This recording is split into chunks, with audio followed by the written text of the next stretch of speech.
next topic in the restrictive lung diseases is pneumoconiosis.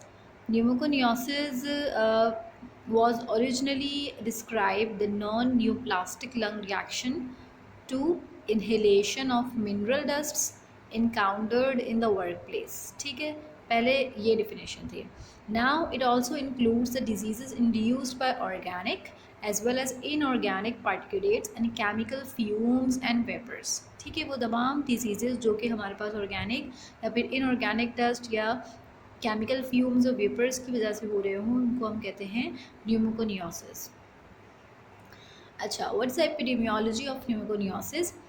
Inhalation of mineral dust into the lungs leading to interstitial fibrosis. ठीक है, हमें पता है कि all the restrictive lung diseases ultimately lead to fibrosis and all the restrictive lung diseases are actually interstitial lung diseases. ठीक, so mineral dust includes coal dust, silica, asbestos and beryllium. और भी बहुत सारे डस्ट हैं. Accounts for 25% of cases of chronic interstitial lung disease and all the restrictive lung diseases are mainly chronic diseases, right? So particle size हमारे पास क्या होना चाहिए? 1 to 5 micrometer in diameter, because इससे ज़्यादा अगर बड़े होंगे तो वो हमारे पास जो है वो क्लॉग कर देंगे अपर रेस्पिरेटरी ट्रैक में ही, वो नीचे आकर इन्फेक्शन नहीं कॉज करवाएंगे. और अगर बहुत ज़्यादा छोटे होंगे तो वो आकर जो है सेटल डाउन कर लेंगे and those are engulfed by macrophages. ठीक है, so the ideal size to cause pneumoconiosis or any dust particle is 1 to 5 micrometer, right? Reach the bifurcation of the respiratory bronchioles and alveolar ducts. Smaller than 0.5 micrometer particles reach the alveoli and are phagocytosed by alveolar macrophages. Coal dust जो है वो least फाइब्रोजेनिक है, सबसे ज़्यादा जो less फाइब्रोजेनिक है, least फाइब्रोजेनिक है, that is coal dust. उसके बाद सिलिका, एस्बेस्टोस, बेरिलियम वो बहुत ज़्यादा फाइब्रोजेनिक है, lead to fibrosis vigorously. Pathogenesis क्या है? The pathogenesis is the development of a pneumoconiosis actually depends upon the amount of dust retained in the lung and airways, the size, shape and therefore buoyancy of the particles. ठीक है, एक तो amount पे depend करता है pathogenesis, ठीक, size पे, shape पे and buoyancy of the particle. और पार्टिकल की सॉलिबिलिटी पे भी डिपेंड करता है, फिजियोकेमिकल रिएक्टिविटी पे डिपेंड करता है, the possible additional effects of other irritants या फिर उसके साथ एसोसिएशन किसी चीज़ की हो, उसके साथ किसी और भी हमारे पास इरिटेंट मौजूद हो, like tobacco smoke. Actually tobacco smoke करवाता क्या है? It effects the integrity of the mucociliary apparatus.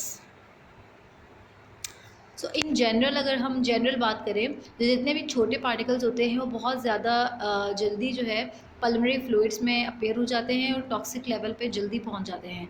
और depending of course on the solubility of the agent, ठीक, जितने ज़्यादा सॉलिबल होंगे उतने ज़्यादा वो पल्मोनरी फ्लूइड्स में फैल जाएंगे and lead to toxic level rapidly.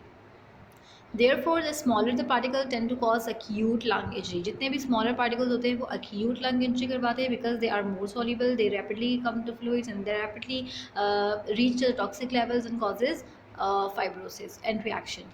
Large particles होते हैं वो dissolution नहीं करते, resist the dissolution, वो soluble नहीं होते इतने, they may persist within lung parenchyma for years, right? These tend to evoke the fibrosing collagenous pneumoconiosis, right?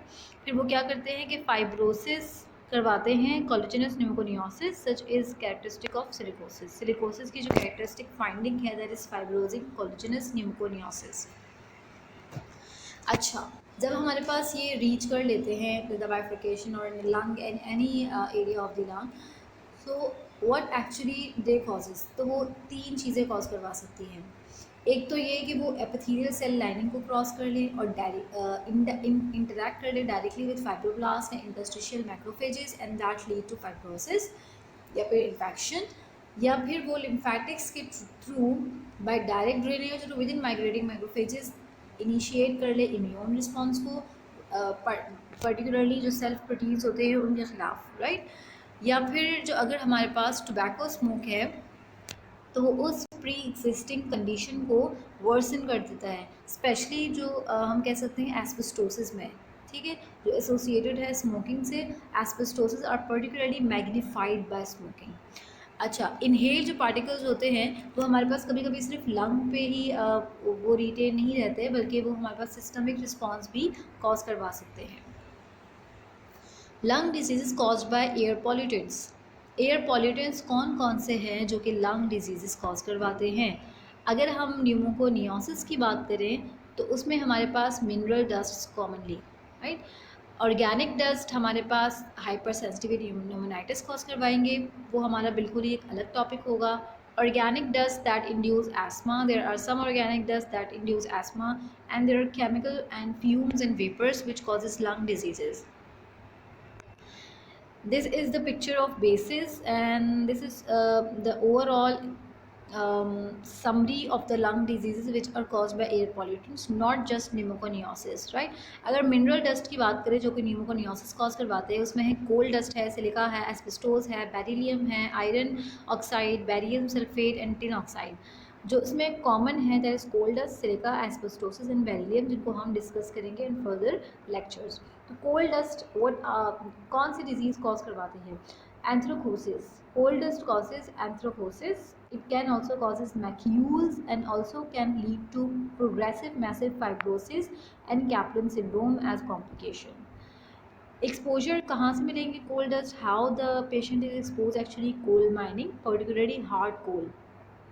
Silica causes silicosis. Kaplan syndrome. Asbestos causes asbestosis, pleural plaques, Kaplan syndrome, and mesothelioma. Carcinoma of the lung, larynx, stomach, colon. Beryllium causes acute berylliosis and beryllium granulomatosis, and also causes lung cancer as well. Iron oxide cirrhosis cause करवाता है. Beryllium sulfate causes the bacteriosis, and tin oxide causes stenosis. अच्छा, ये सब इनकी exposure कहाँ कहाँ से होगी, हम इनको पर्टिकुलरली इनके खुद के लेक्चर्स में डिस्कस करेंगे। And then we have organic that induce hypersensitivity pneumonitis. This is the another lecture we are going to discuss in details. And organic does induce asthma, we have discussed them in asthma.